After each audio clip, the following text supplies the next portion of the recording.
Kami di Mabar Bicara Studio mengundang salah satu narasumber. Beliau adalah salah satu pelaku pariwisata yang berpengalaman dan memiliki dedikasi atau andil dalam membangun pariwisata di Labuan Bajo, khususnya di Kabupaten Manggarai Barat ini.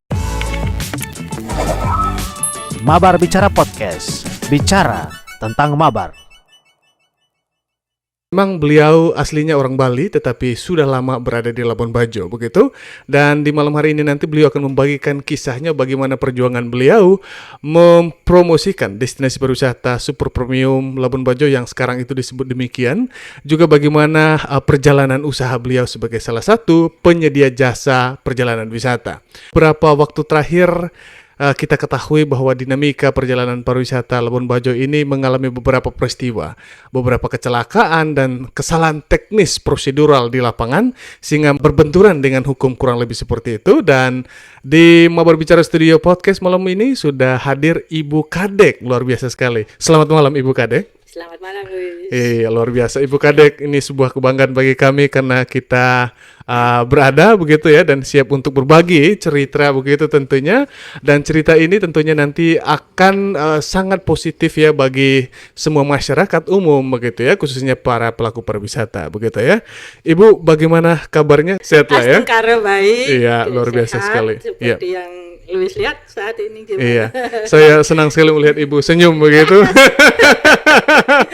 Ada, iya. Ini di Labuan Bajo Ibu sebagai pelaku pariwisata, dalam hal ini anggota dari Asita ya, agensi. Sudah berapa lama Ibu? Kalau travel agentnya sendiri saya mulai rintis dari tahun 2006. Oke. Akhir kurang lebih sudah mulai ini ya berjalan. Ya tahu sendirilah dulu bagaimana kita mempromosikan pariwisata yang semua serba di bawah standar. Gitu ya. Saya ingat baik Ibu ya, dulu punya kapal itu ya. Dan betul. itu mengangkut wisatawan dari satu pulau ke pulau-pulau lainnya. Berarti dari 2006 Ibu ya. Ibu punya pangsa pasar atau umumnya tamunya dari mana Bu?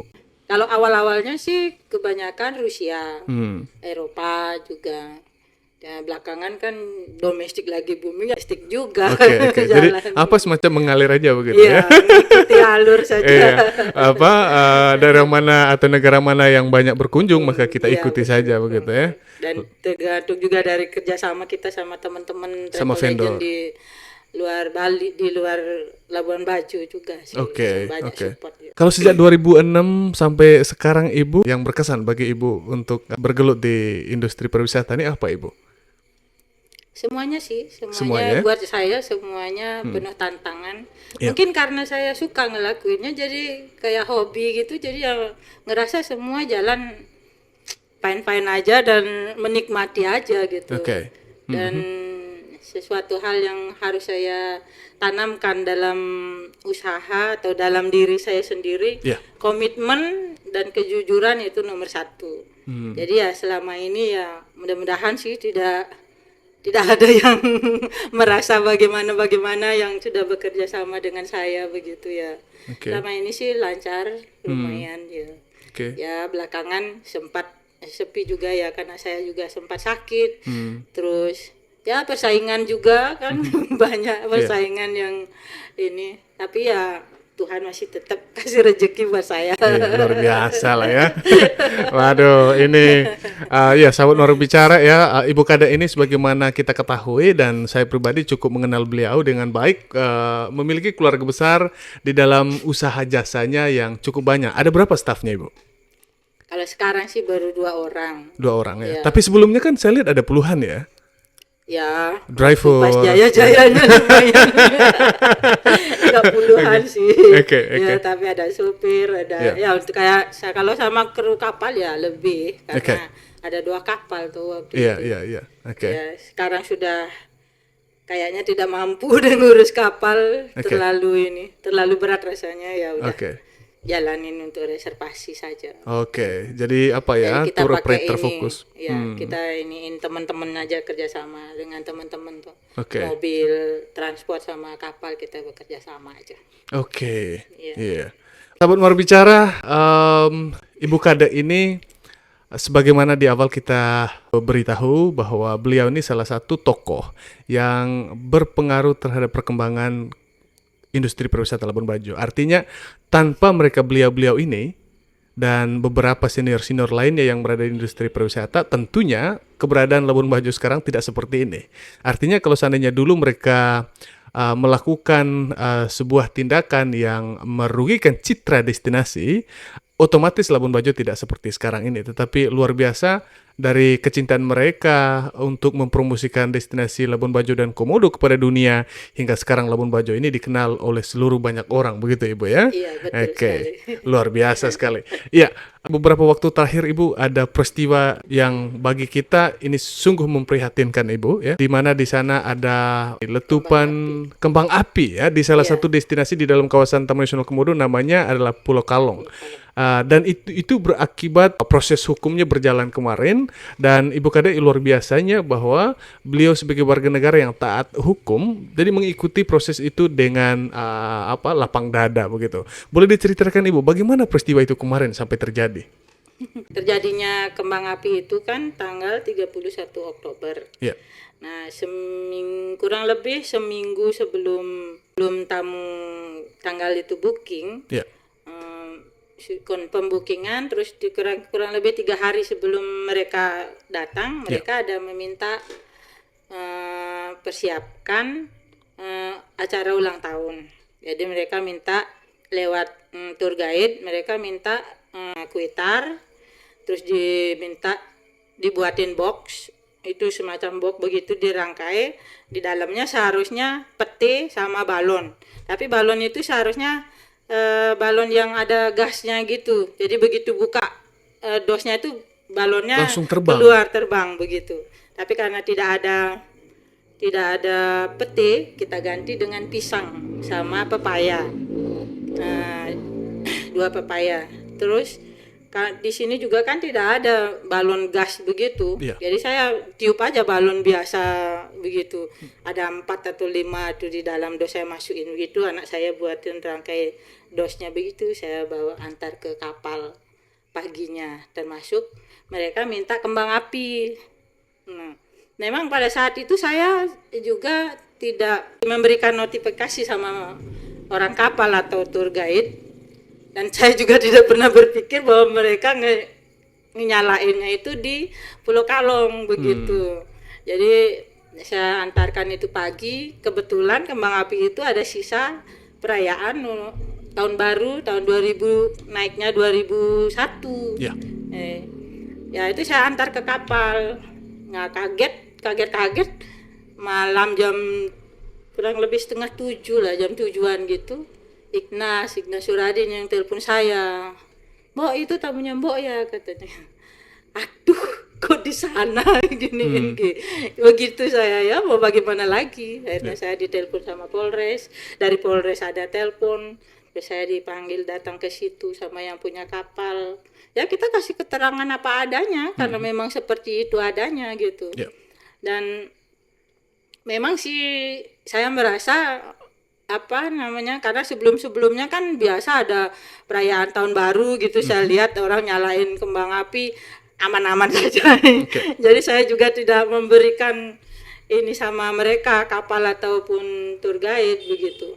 Jadi ternyata mereka buat di Pulau Kalong. Jadi saya dipanggil sama Polres, mintain keterangan, saya kasih keterangan. Besoknya juga kami diminta datang ke Taman Nasional. Dan saya jelaskan juga apa adanya yang saya jalanin, ya seperti itu. Saya memang tidak ada di lokasi, saya bilang begitu. Terus akhirnya semua termasuk tamu juga ada dimintain keterangan, diklarifikasi, divideoin, klarifikasi permohonan maaf, semuanya sudah selesai. Saya pikir sudah selesai. Ternyata kelanjutannya saya dipanggil sama Gakum, katanya minta keterangan begitu. Ya saya yang orang yang benar-benar saya tidak pernah tahu hukum gitu ya, saya jalanin aja sih karena saya merasa ya memang seperti itu adanya gitu. Dan yang pada akhirnya sampai divonis, ya sudah jalanin aja. Tapi Tuhan masih memberikan jalan terbaik buat saya bisa keluar lebih cepat menikmati udara segar, bisa beraktivitas kembali ya. Mudah-mudahan ke depannya bisa lebih baik lagi dan sedikit juga saya pingin iniin sama satu pihak Taman Nasional juga sih, karena menurut saya kemarin itu di persidangan juga kita dapetin bahwa sosialisasi aturan tersebut mereka bilang lewat IG dan door to door. Tapi pada kenyataannya door to door itu saya masuk ke WA grupnya Asita, satu pun teman termasuk ketua Asita tidak pernah menerima sosialisasi aturan tersebut yang lewat door to door gitu. Tapi kalau lewat Instagram, kalaupun kita punya Instagram, kalau mereka cuma sosialisasi lewat Instagram tapi kita tidak berteman kan tidak mungkin juga kita tahu ininya mereka punya apa yang mereka iniin kan sosialisasiin di sana gitu. Ya saya sih cuma minta sama ini biar lebih inilah untuk mensosialisasikan aturan yang bisa menjebak orang ke dalam hukum seperti yang saya jalani, yang saya alami gitu. Kan sekarang banyak juga WA grup seperti Asita untuk Travel Legend, ada Astindo juga Travel Legend, ada HPI untuk ini. Jadi alangkah baiknya Askawi untuk kapal, alangkah baiknya lah mereka lebih bagus lagi lah untuk mensosialisasikan aturan dan mereka harus buat juga print itu semua aturan itu, nah kasih orang kapal tempel di kapal lah, disebarluaskan sebanyak-banyaknya ya, sebanyak-banyaknya biar agar banyak orang yang tahu gitu.